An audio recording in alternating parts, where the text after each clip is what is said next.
안녕하세요.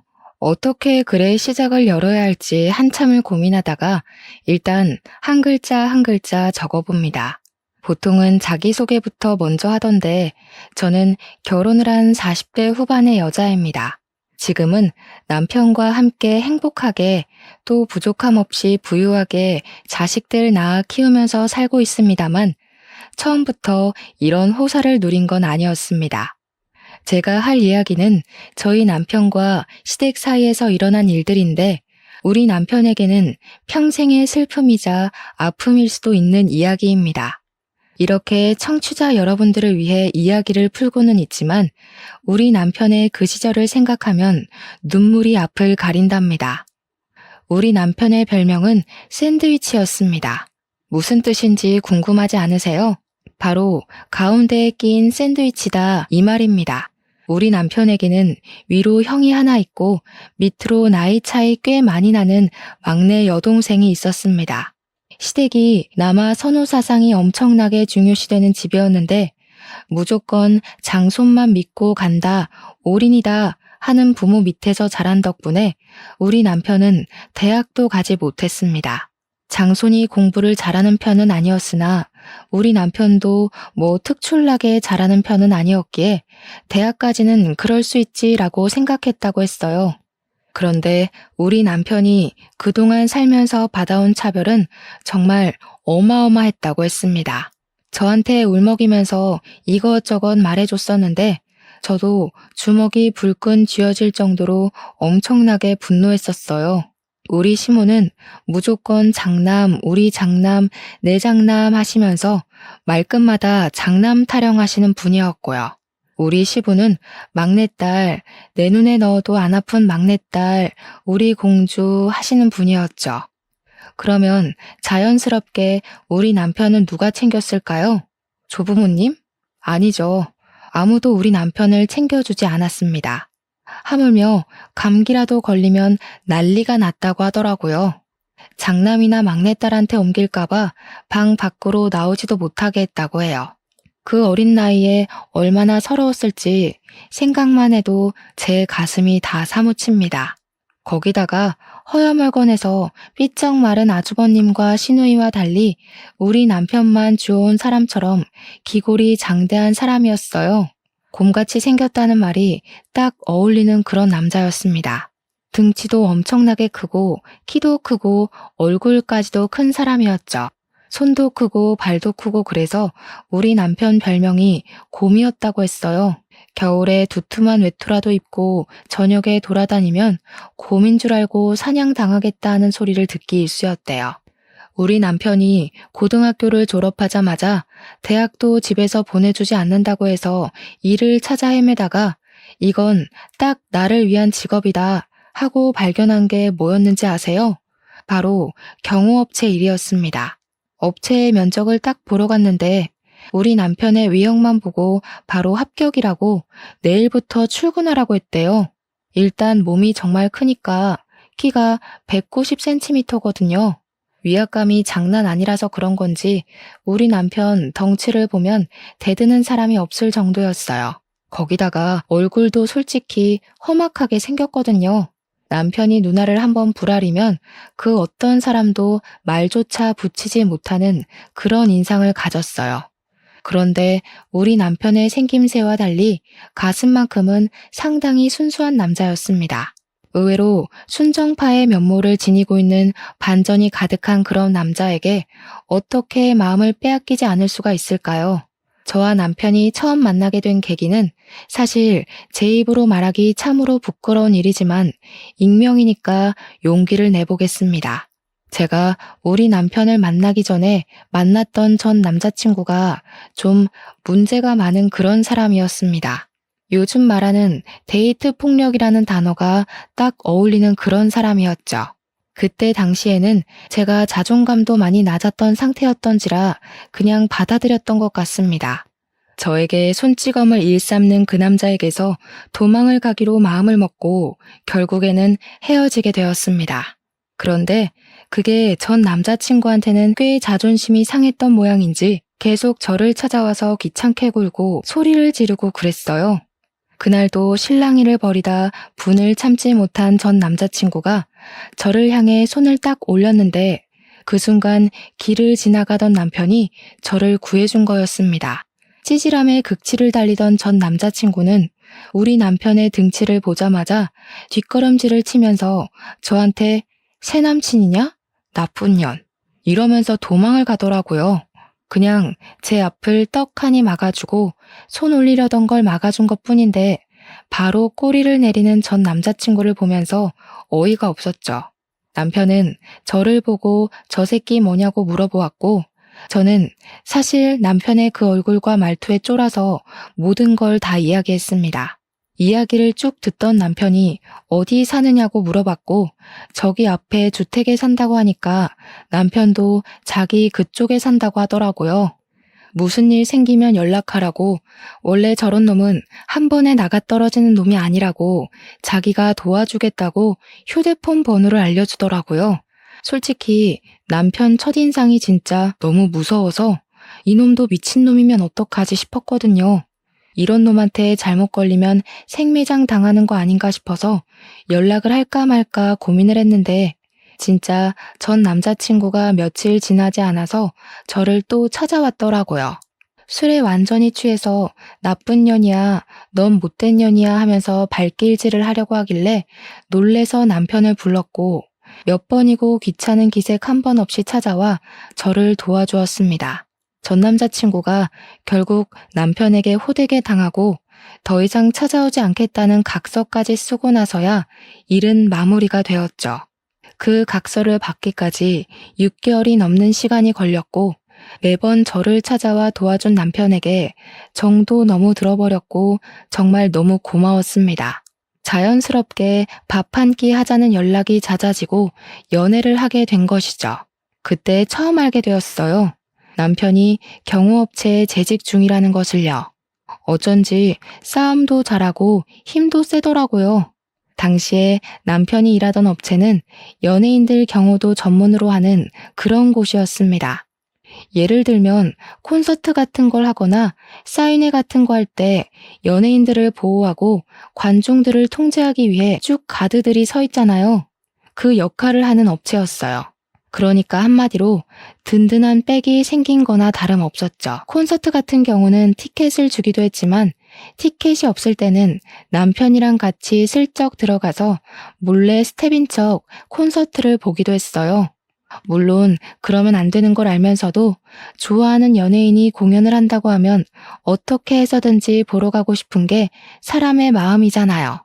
거기다가 일을 할 때 남편의 모습은 뭐랄까 정말 무섭기도 했지만 너무 든든해서 멋있어 보였거든요. 저는 남편이 일하는 모습을 보여줄 때가 가장 듬직하고 좋았어요. 거기다가 우리 남편이 엄청나게 쑥맥이었거든요.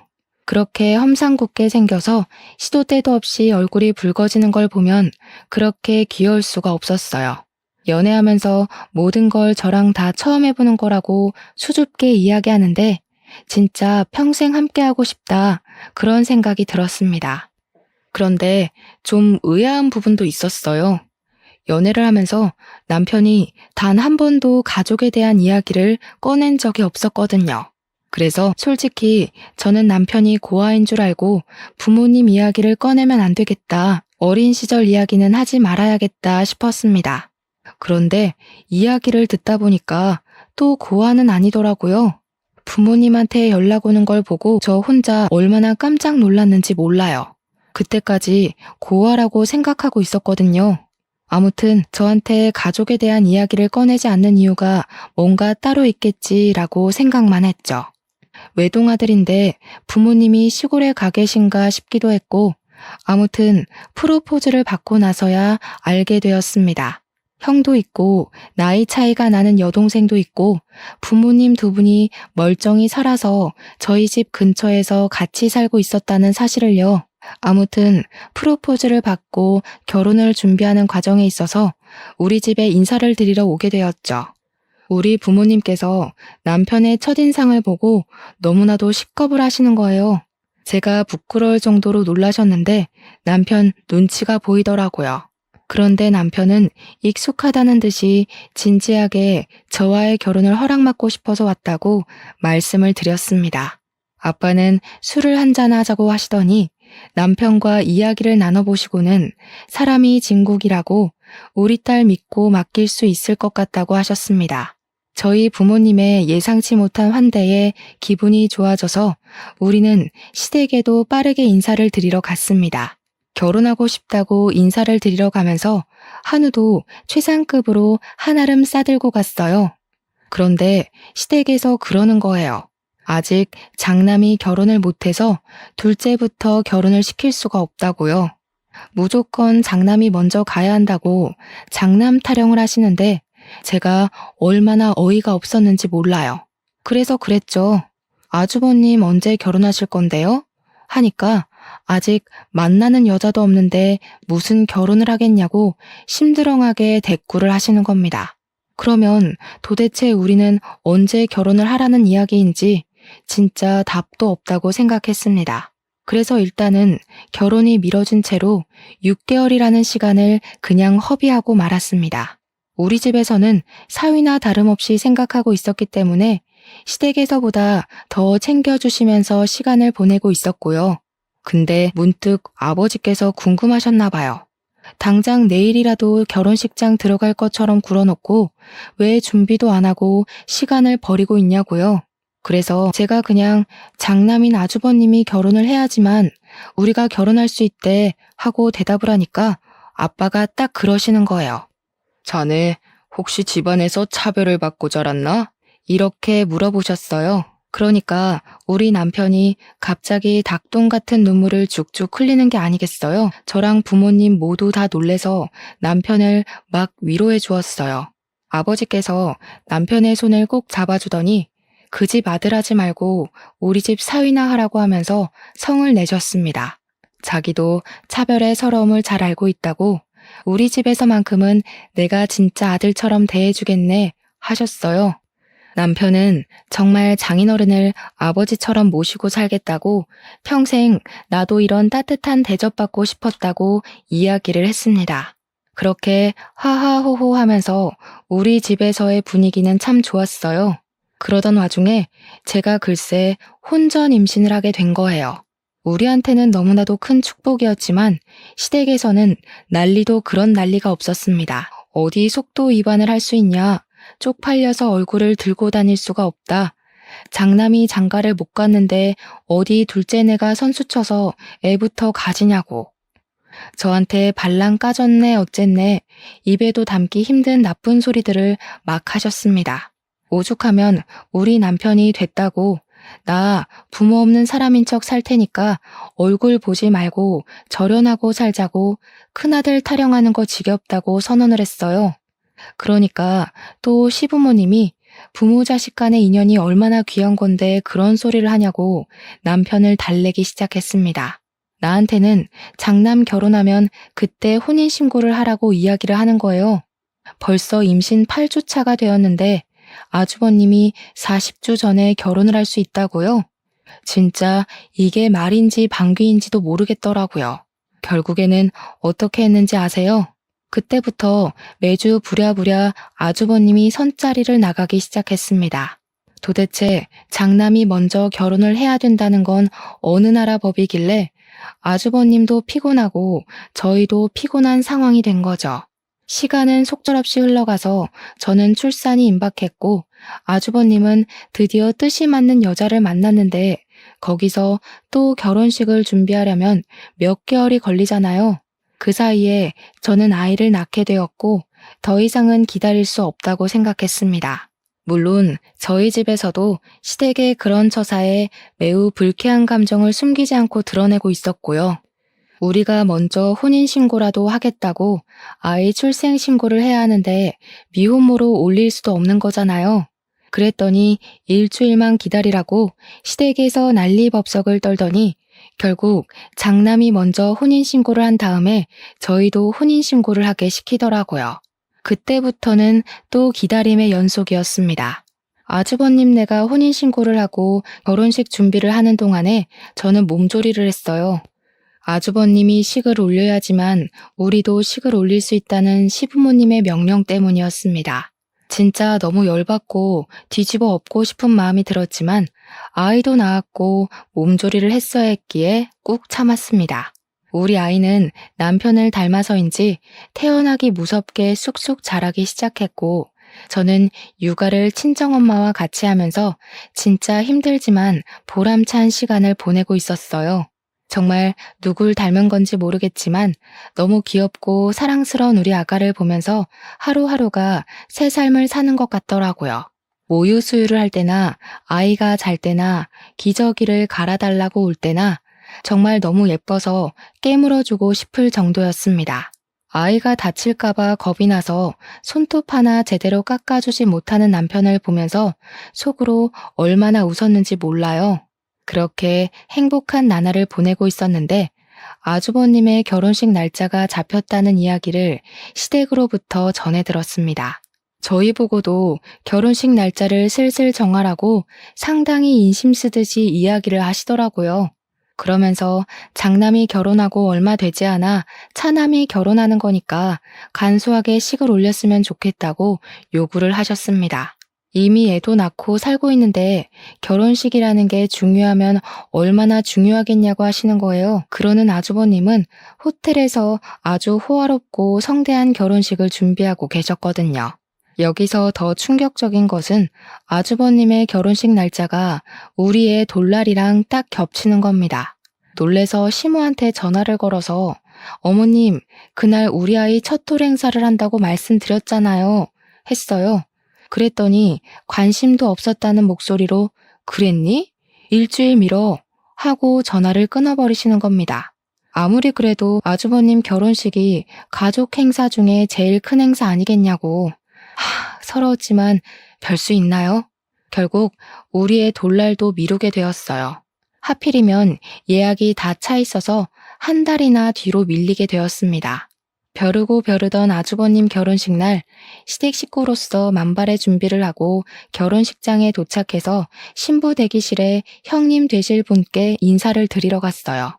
그런데 이미 형님 친구분들이 다 와 계셔서 어쩔 수 없이 대기실 밖에서 친구분들이 사진 찍고 나오기를 기다리고 있었습니다. 그런데 친구들이며 형님이며 목소리가 얼마나 큰지 대기실 밖까지 대화 내용이 다 들리는 거예요. 진짜?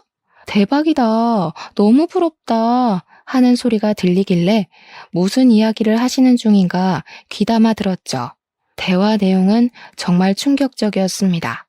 글쎄, 우리 시부모님이 상가 건물만 3채를 가지고 계신 분들이거든요. 그중 하나를 장남이 결혼한다고 아주버님 명의로 떡하니 증여를 해주셨다는 거예요. 형님이 신이 난 목소리로 우리 부부 이제 건물주잖아 하면서 친구들한테 자랑을 하고 있는데 제가 진짜 너무 서운하더라고요. 물론 제가 막 건물에 욕심이 나서 남편이랑 결혼을 약속한 것도 아니고 탐이 나는 것도 아니긴 했지만 저희는 다세대 주택에서 힘들게 전세 얻어서 쌀 한 톨도 아껴가며 돈을 모으고 살고 있었는데 시댁에서도 아주버님네 결혼하는데 돈 많이 들어갔다고 저희한테 지원 못 해준다고 했었거든요.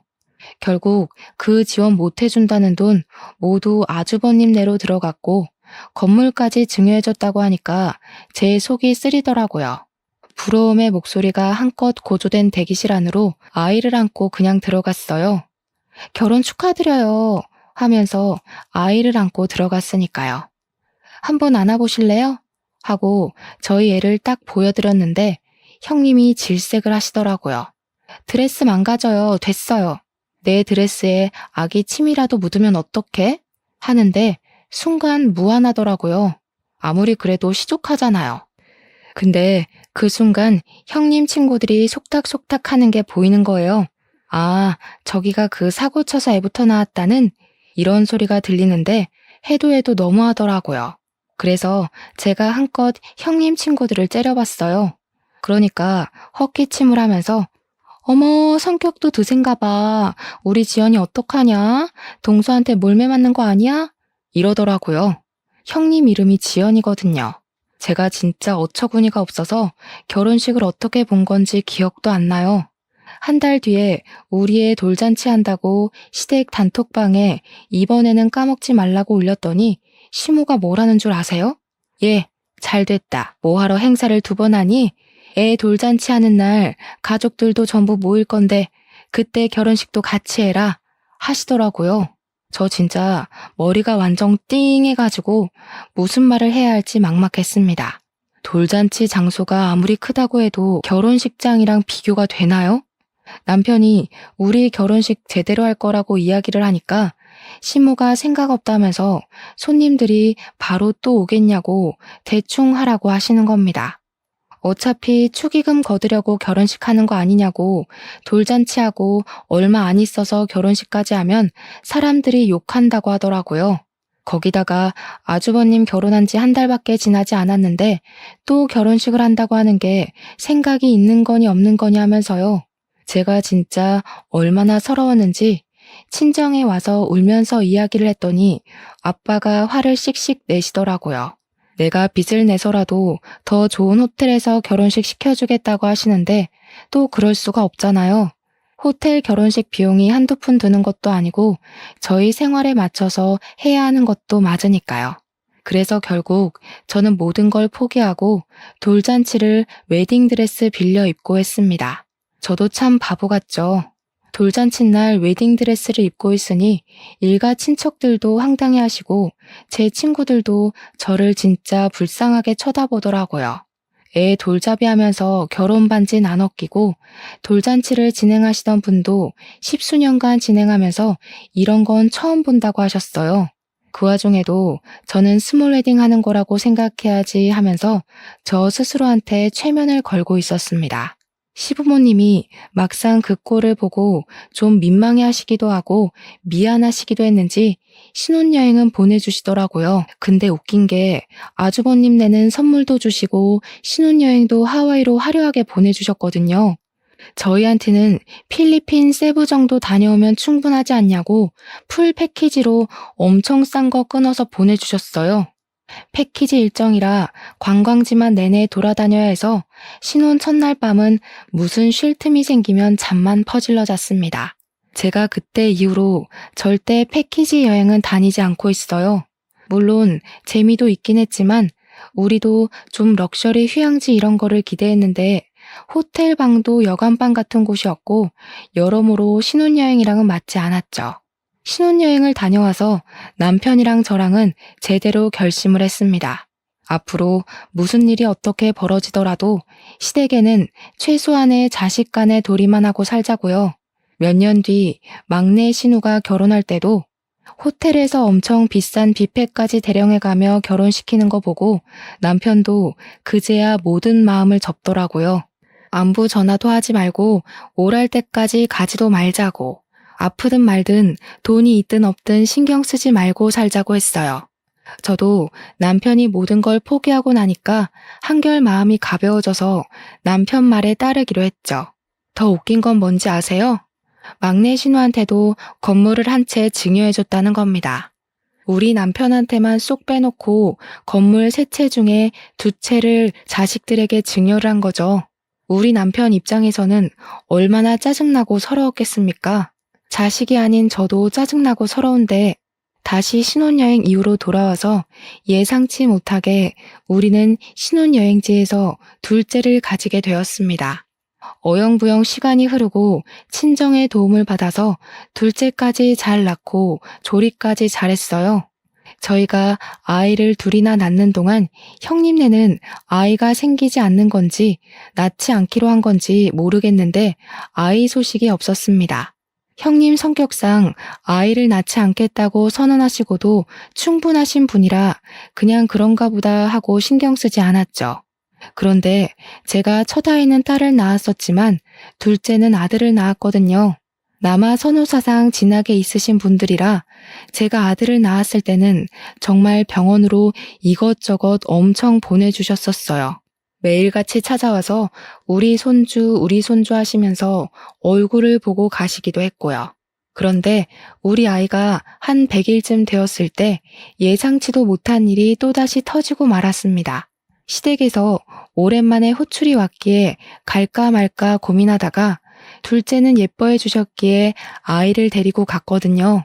그런데 시모가 저를 보면서 엄청나게 근심 걱정이 가득한 얼굴로 이야기를 하시더라고요. 예, 첫째네가 글쎄 불임은 아닌데 임신이 좀 힘들다고 하더라. 우리 장남이 아이를 낳아야 내가 조상님들께 면이 서는데 말이야.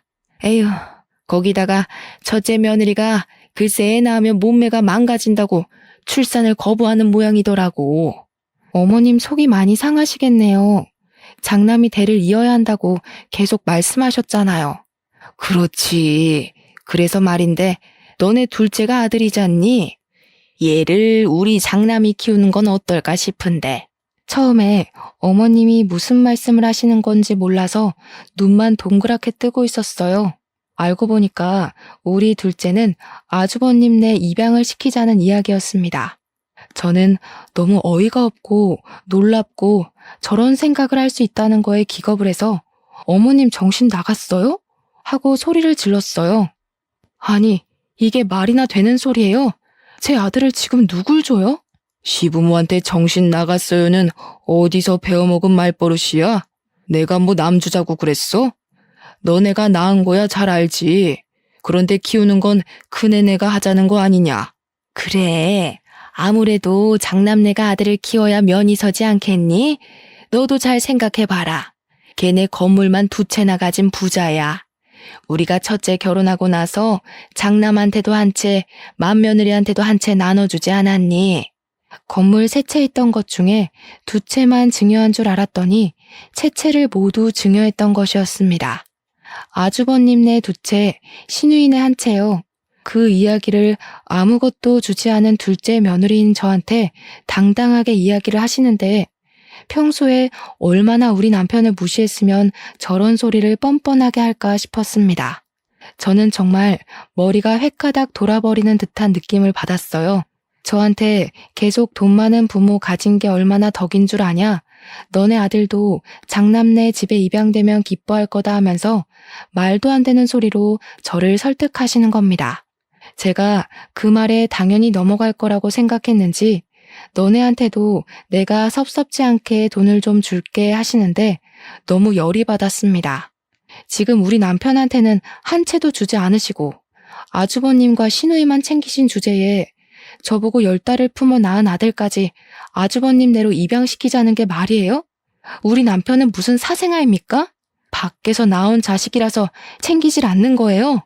그렇게 이야기를 하니까 시부모님이 아주 학을 떼면서 무슨 소리를 하는 거냐고 우리 둘째도 자기 배 아파 낳은 아들이라는 겁니다. 그러면서도 부잣집에서 태어난다는 게 얼마나 축복인 줄 아냐고 아들 하나 더 낳으면 되는 거 아니냐고 둘째네는 형님네에 입양을 시키재요. 그래서 제가 그랬죠. 이거 아주버님네도 동의한 거 맞냐고요. 형님이 결혼식 날 우리 애 한번 안아보시라고 이야기하니까 침 떨어져서 싫다고 하셨던 사람이라고. 그랬더니 시모가 자기들도 생판 남 입양하는 것보다야 자기 핏줄 입양하는 게 낫다고 하더라 하시는 거예요. 그러니까 한마디로 우리 남편과 저의 의견을 빼놓고 자기들끼리 이미 입을 다 맞춘 상태였다는 거죠. 입양 절차도 다 알아봤으니까 손 쓸 거 하나도 없다고 애만 두고 가라는데 열받아서 눈물이 다 나더라고요. 애 절대 못 준다고 앞으로 우리한테 연락하지도 말고 찾아오지도 말라고 했습니다. 경찰에 신고할 거라고 접근 금지라도 받아오겠다고 하면서 여태까지 그렇게 사셨듯이 둘째 아들 없는 셈 치고 사셔라 했어요. 출근한 우리 남편에게 울면서 전화해서 이 모든 이야기를 해주니까 남편이 당장 시댁으로 찾아가겠다고 난리를 치더라고요. 그날 저녁에 퇴근하고 시댁에 가서 한바탕 남편이 뒤집어 엎고는 집으로 돌아와서 제 손을 꼭 잡아주었습니다. 저도 배신감을 느끼고 아파하는 남편을 위로해 주었죠. 그날 이후로 완벽하게 절연이라면서 남편이 휴대폰 번호도 바꿔버리고 저도 완전히 시댁 번호까지 싹 차단해버렸어요. 그렇게 몇 개월이 더 지난 어느 날 남편네 경호업체 대표가 남편에게 할 말이 있다고 불렀다고 하더라고요.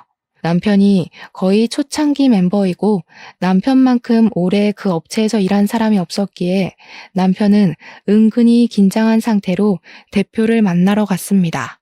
근데 대표가 그랬대요. 자기 이민 가서 자식들이랑 오순도순 살아보고 싶다면서 업체를 맡아서 키울 생각이 있냐고요. 권리금을 조금만 받고 사업체를 아예 남편 이름으로 넘겨주고 싶다고 했다는 겁니다. 오랜 시간 지켜본 결과 남편만큼 사업체에 대한 이해도도 높고 운영을 잘할 사람이 없을 것 같다는 이유였어요. 남편은 처음에 대표직을 맡고도 이민 가서 살아라. 내가 여기서 현장을 돌보겠다 했는데 대표님이 거절했대요. 한국에 나오고 싶은 생각도 없고 굳은 일 맡겨놓고 혼자 태평하게 살 위인이 못 된다고요. 남편은 업체를 인수하고 싶어 했고 꽤 자리가 탄탄한 업체였기에 포기하기엔 아쉬웠던 거죠. 영혼까지 모은 돈을 다 끌어모아도 권리금을 다 모으기엔 4,500만 원 정도가 비었어요. 추가 대출도 안 되는 상황이었고 결국 막다른 골목 끝에 몰린 저희는 시댁에 연락을 하게 되었습니다. 4,500만 원이 필요하니까 형이랑 형수한테 건물 준 거 더 이상 치졸하게 굴지 않겠다. 그 돈만 빌려달라고 했어요.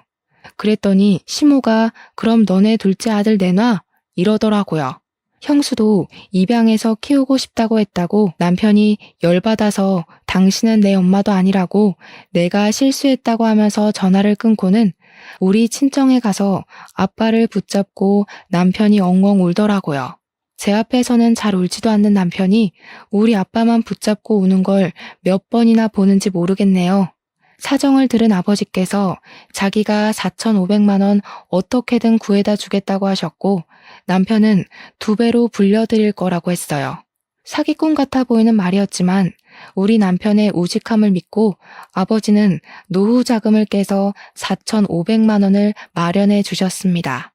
남편은 사업체를 물려받게 되었고 경호업체를 운영하면서 사람만 많아서 될 것이 아니라며 감시 체계를 확실하게 설립하자고 했다더군요. CCTV 보안 쪽도 함께 하면서 도청이나 몰카 같은 걸 찾아내는 신식 기계까지 도입을 해서 운영을 했습니다. 그러다 보니 예전에는 사람만 경호하던 업체였는데 점점 기업이나 기업 수장들의 집까지 관리를 하는 큰 업체가 된 거죠. 완전히 비밀스러운 1:1 보안업체 같은 회사로 자리를 잡았다고나 할까요? 경매 같은 것이 열릴 때에도 우리 남편 업체로 직접 연락이 와서 고가의 상품 경호를 맡기기도 했습니다. 한마디로 대박이 터지게 된 거죠. 그게 우리 남편의 사업체를 운영한 지 3년 만에 일궈낸 성과였습니다. 그렇게 바쁜 3년을 보내는 동안 시댁에서도 큰 변화가 한 가지 일어났어요. 형님이 시모의 압박과 핍박, 구박을 이겨내지 못하고 결국 출산을 하게 된 것이었습니다. 시험관 6차 만에 겨우겨우 힘들게 얻어서 임신 기간 내내 바깥 구경 한 번 못하고 꼼짝없이 누워서 지낸 형님인데 결국 딸을 출산하는 바람에 시댁에서 난리가 났다고 하더라고요. 시모가 형님한테 엄청 난리를 치면서 당장 둘째를 가지라고 했대요. 형님은 애 하나 낳는 것도 얼마나 힘들게 낳았는데 둘째를 가지라는 소리를 할 수 있냐고 자기가 애 낳는 기계냐고 완전히 냉기 철철이고요. 우리 남편은 약속했던 대로 3년 만에 빌린 4,500만 원을 9천만 원으로 갚아드렸습니다. 아빠는 2배는 농담 아니었냐면서 원금만 갚으라고 했지만 남편이 이 돈 모으려고 3년 걸렸다며 이자라고 생각하고 받아달라고 했죠. 4,500만 원이었으면 진즉 갚았을 거라고 장인어른 덕분에 사업체가 커지고 발전할 수 있었다고 평생 감사하며 살겠다고 했습니다. 우리 아빠는 눈시울이 붉어지고 이런 사위 얻어서 행복하다 하셨고 남편은 평생 친아버지처럼 모시고 살겠다고 했죠. 둘이 부둥켜 안고 눈물 샤워를 하는데 엄마랑 저랑 그걸 보고 좀 황당해했어요. 둘이 너무 애틋하니까 저랑 엄마랑 끼어들 틈이 없더라고요. 여기서 글이 마무리가 된다면 너무 허무하겠죠? 진짜 재밌는 이야기를 시작할게요. 그렇게 시간이 흐르고 저희는 절연한 상태로 지내고 있었는데 어느 날 뜬금없이 신우한테도 연락이 온 겁니다. 우리 신우도 건물을 한 채 받았었다고 이야기했었잖아요. 근데 신우가 연락이 와서는 저한테 둘째 언니네도 건물 한 채 받았지? 그거 시세 얼마야? 하더라고요. 아주버님네가 두 채를 다 받았다는 사실을 전혀 모르는 것 같았습니다. 그래서 솔직하게 말을 했죠. 건물 시세가 얼만지 모르겠는데요? 하고요. 그러니까 신우가 멋쩍어 하면서 아니, 내가 막내딸이라고 제일 싼 건물 받은 것 같아서 그러면 억울하잖아 하는 겁니다. 자기가 제일 어리니까 오래 살지 않겠냐고 그러니까 자기가 더 좋은 건물을 받아야 할 것 같다면서 막내라고 차별당하는 것 같다는 거예요. 그 말을 듣는데 열이 싹 오르더라고요. 아니요, 신우. 우리는 아예 건물을 못 받아서 모르는 거예요. 두 채 다 아주버님네한테 증여한 거 모르셨어요? 뭐? 진짜야? 작은 오빠는 못 받았다고? 제정신 아니야? 저한테 건물 더 좋은 거 있으면 바꾸자고 할 생각으로 전화한 것 같던데 형님네가 두 채 다 가졌다고 하니까 태도 싹 바뀌어서 난리더라고요. 사람 욕심이 끝도 없다더니 신우도 똑같은 속물인 거죠. 저희는 저희 능력대로 잘 먹고 잘 살고 있어요. 혹시 형제들끼리 재산 싸움 하실 거면 저희는 빼주세요. 그이도 시댁이랑 절연 선언한 마당에 건물이 무슨 소용이 있겠어요? 저희 그거 필요 없어요. 남편이 잘 나가는 사업자 대표인데 한 달에 버는 수익이 그깟 3층짜리 상가 건물보다 훨씬 좋은걸요. 건물 같은 거 하나도 아쉽지 않았습니다. 그랬더니 신우가 혹시라도 저희가 뭐 하나 더 받은 게 있을까봐 꼬치꼬치 캐묻더라고요. 혹시 둘째 언니 지금 사는 집 말이야. 그 아파트 우리 엄마가 해준 거야? 아니요. 저희가 벌어서 산 건데요. 시댁에서 이런 한 푼 도움받은 거 없으니까 눈독 들이실 것도 없어요. 작은 오빠가 그렇게 잘 번다고? 지금 사는 아파트 주상복합 펜트하우스잖아. 그거 몇십억 하던데? 관리비도 한 달에 엄청 나오는 걸로 알고 있는데 어떻게 알았냐고 하니까 등기부등본 떼봤다고 하더라고요. 그러면서 작은 오빠가 그렇게 돈 잘 버는 줄 몰랐다고 회사에 남는 자리 없냐 우리 남편 취직 좀 시켜줘라 난리가 난 거죠. 무슨 돈이 나서 그 집을 샀냐 너무 궁금하다. 사업 수완 좀 알려달라. 난리를 치길래 신우 돈 필요하냐고 물어보니까 그제야 우물쭈물 이야기를 하더라고요. 신우 남편이 글쎄 도박을 해가지고 신우 건물까지 근저당 잡혀서 경매에 넘어갔다는 소리를 하는 겁니다. 그동안 그 꼬마 상가에서 월세 받는 돈으로 생계를 유지했는데 경매에 넘어가고 나니까 돈이 한 푼도 없는 거죠. 대출이고 뭐고 돈 나올 구멍이 없으니 만만한 우리 집에 건물 핑계대고 돈 좀 빌려볼까 싶었던 거예요. 그래서 우리 집 등기부등본 떼보니까 펜트하우스 엄청 비싼 집이 나오니까 시부모가 준 돈에서 나왔겠구나 싶었던 거죠. 돈 좀 뜯어가려고 했는데 우리 남편이 벌어서 산 집이라고 신우한테 줄 돈 없다고 시댁에 가서 말하라고 하니까 당황했나 보더라고요. 그렇게 우리 공주 하면서 예뻐해줬던 시부한테 말해서 돈 받으라고 하고는 끊어버렸습니다. 남편에게도 이야기를 해주고는 신우 전화 받지 말라고 했어요. 차단까지 눈앞에서 싹 하고는 평화롭게 지내고 있었는데 며칠 지나지 않아서 형님한테로 연락이 온 겁니다. 시댁에서 얼굴 좀 보고 이야기 좀 하자길래 제가 왜요? 하니까 손윗사람이 부르는데 어디 말대꾸냐고 어차피 저희도 더 이상 수그러들 필요 없으니까 남편이랑 같이 시댁에 찾아갔습니다. 신우가 뱉어놓은 말도 있고 상황이 궁금하기도 했거든요. 애들은 친정 부모님께 부탁드리고 남편이랑 룰루랄라 손잡고 시댁에 갔어요. 신우랑 형님네랑 다 와 있더라고요.